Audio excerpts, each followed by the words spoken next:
Hormuz ಜಲಮಾರ್ಗ ಮುಚ್ಚಿ ಅಮೆರಿಕಾಗೆ Iran shock ಕೊಟ್ಟಿತ್ತು. ಇದೀಗ ಹರ್ಮುಜ್ ಜಲಸಂಧಿ ತೆಗೆಯದಿದ್ರೆ ನರಕದ ಬಾಂಬ್ ದಾಳಿ ಮಾಡುವುದಾಗಿ ಎಚ್ಚರಿಕೆಯನ್ನ ಕೊಡಲಾಗಿದೆ.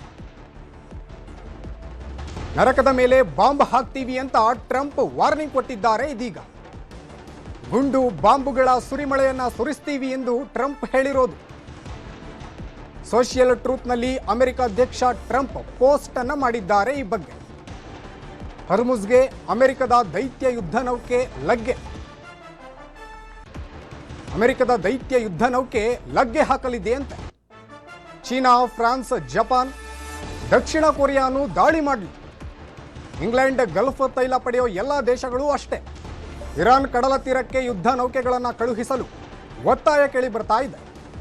ಇನ್ನು ಸೋಷಿಯಲ್ ಟ್ರೂತ್ನಲ್ಲಿ ಅಮೆರಿಕ ಅಧ್ಯಕ್ಷ ಡೊನಾಲ್ಡ್ ಟ್ರಂಪ್ ಈ ಬಗ್ಗೆ ಪೋಸ್ಟ್ ಅನ್ನ ಮಾಡಿರೋದು. ಹರ್ಮುಜ್ ಜಲಮಾರ್ಗ ಮುಚ್ಚಿ ಅಮೆರಿಕಾಗೆ ಇರಾನ್ ಶಾಕ್ ಅನ್ನು ಕೊಟ್ಟಿತ್ತು. ಇದೀಗ ಹರ್ಮುಜ್ ಜಲಸಂಧಿ ತೆಗೆಯದಿದ್ರೆ ನರಕದ ಬಾಂಬ್ ದಾಳಿ ಮಾಡುವುದಾಗಿ ಟ್ರಂಪ್ ಎಚ್ಚರಿಕೆಯನ್ನ ನೀಡಿದ್ದಾರೆ.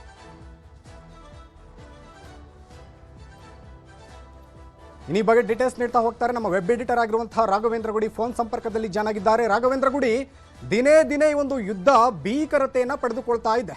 ಇದರ ಮಧ್ಯೆ ಇದೀಗ ಟ್ರಂಪ್ ಮಾಡಿರುವಂತಹ ಒಂದು ಪೋಸ್ಟ್ ಸಾಕಷ್ಟು ಆಕ್ರೋಶಕ್ಕೆ ಕಾರಣವಾಗಿರೋದು. ಇನ್ನು ಟ್ರಂಪ್ನ ಮುಂದಿನ ನಡೆ ಏನಿರುತ್ತೆ?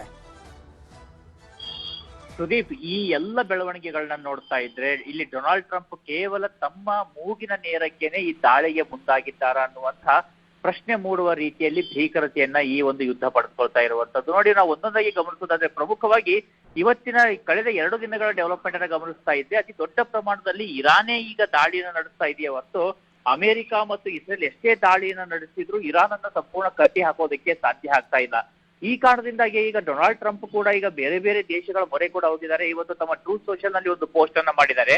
ಅದರಲ್ಲಿ ವಿವಿಧ ಇನ್ಕ್ಲೂಡಿಂಗ್ ಚೈನಾ ಇರ್ಬೋದು, ಫ್ರಾನ್ಸ್ ಇರ್ಬೋದು, ಅಥವಾ ಈ G7 ರಾಷ್ಟ್ರಗಳಿರ್ಬೋದು, ನ್ಯಾಟೋ ರಾಷ್ಟ್ರಗಳಿರ್ಬೋದು, ನೀವೆಲ್ಲರೂ ಕೂಡ ಕೈ ಜೋಡಿಸಿ ಈ ಒಂದು ಹರ್ಮುಜ್ ಜಲಸಂಧಿಯನ್ನ ಬ್ಲಾಕ್ ಮಾಡಿದ್ರೆ ಎಲ್ಲರಿಗೂ ಕೂಡ ಅದರಿಂದ ಎಫೆಕ್ಟ್ ಆಗುತ್ತೆ.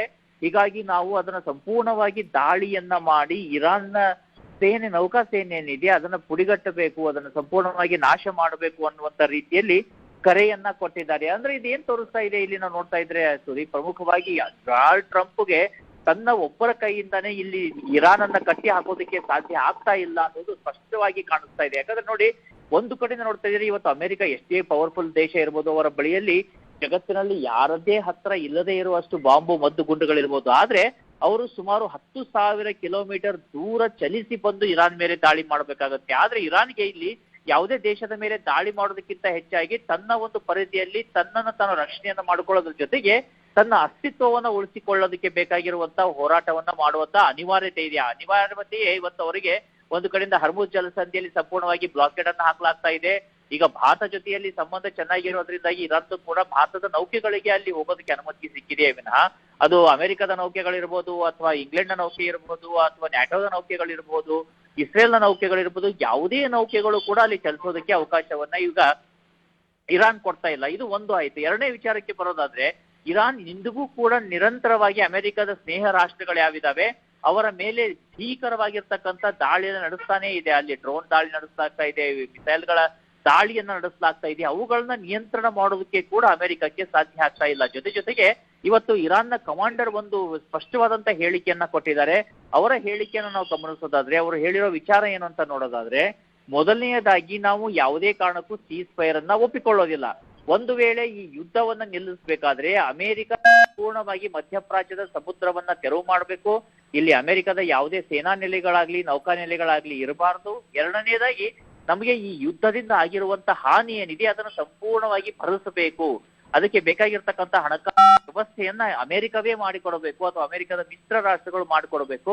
ಅಲ್ಲಿಯ ತನಕ ನಾವಂತೂ ಯುದ್ಧವನ್ನ ಮುಂದುವರಿಸ್ತಾ ಇರ್ತೀವಿ, ಹರ್ಮುಜ್ ಜಲಸಂಧಿಯನ್ನು ಕೂಡ ಬಂದ್ ಮಾಡ್ತೀವಿ. ಅದಷ್ಟೇ ಅಲ್ಲ, ಇನ್ನು ಇದೇ ರೀತಿಯಾದಂತಹ ಪರಿಸ್ಥಿತಿ ಮುಂದುವರೆದ್ರೆ ಇನ್ನು ಉದಾಹರಣೆಗೆ ಮಧ್ಯಪ್ರಾಚ್ಯದ ರಾಷ್ಟ್ರಗಳೇನಿದಾವೆ, ಅದು UAE ಇರ್ಬೋದು, ಸೌದಿ ಅರೇಬಿಯಾ ಇರ್ಬೋದು, ಕತಾರ್ ಇರ್ಬೋದು, ಆಯಾ ರಾಷ್ಟ್ರಗಳ ಇಂಧನದ ಸೌಲಭ್ಯ ಏನಿದೆ ಅಥವಾ ಇಂಧನದ ಒಂದು ರಿಫೈನರಿಗಳೇನಿದಾವೆ ಅವುಗಳನ್ನ ಕೂಡ ನಾವು ಕೇವಲ ಈಗ ಸ್ಯಾಂಪಲ್ ತೋರಿಸಿದೀವಿ. ಮುಂದೆ ಬರುವಂತ ಹಂತದಲ್ಲಿ ಸಂಪೂರ್ಣವಾಗಿ ನಾಶ ಮಾಡಿ ಇಡೀ ಪ್ರಪಂಚದಾದ್ಯಂತ ತೈಲಕ್ಕಾಗಿ ಹಾಹಾಕಾರ ಉಂಟಾಗುವ ರೀತಿಯಾಗಿ ಮಾಡ್ತೀವಿ ಅನ್ನುವಂತ ಎಚ್ಚರಿಕೆಯನ್ನ ಕೂಡ ಈಗ ಇರಾನ್ ಕೊಟ್ಟಿರುವಂತದ್ದು. ಅದಕ್ಕಾಗಿ ಅಮೆರಿಕ ಅಧ್ಯಕ್ಷರಾಗಿರ್ತಕ್ಕಂಥ ಡೊನಾಲ್ಡ್ ಟ್ರಂಪ್ ಮೇಲೆ ಈಗ ಎಲ್ಲಿಲ್ಲದ ಒಂದು ಒತ್ತಡ ಮೂಡ್ತಾ ಇದೆ. ಒಂದು ಕಡೆಯಿಂದ ನೋಡ್ತಾ ಇದ್ರೆ ಇಲ್ಲಿ ಅಮೆರಿಕದ ಮಿತ್ರ ರಾಷ್ಟ್ರಗಳು ಒತ್ತಡವನ್ನು ಹಾಕ್ತಾ ಇದಾವೆ, ಮಧ್ಯಪ್ರಾಚ್ಯ ರಾಷ್ಟ್ರಗಳು ಒತ್ತಡವನ್ನು ಹಾಕ್ತಾ ಇದಾವೆ.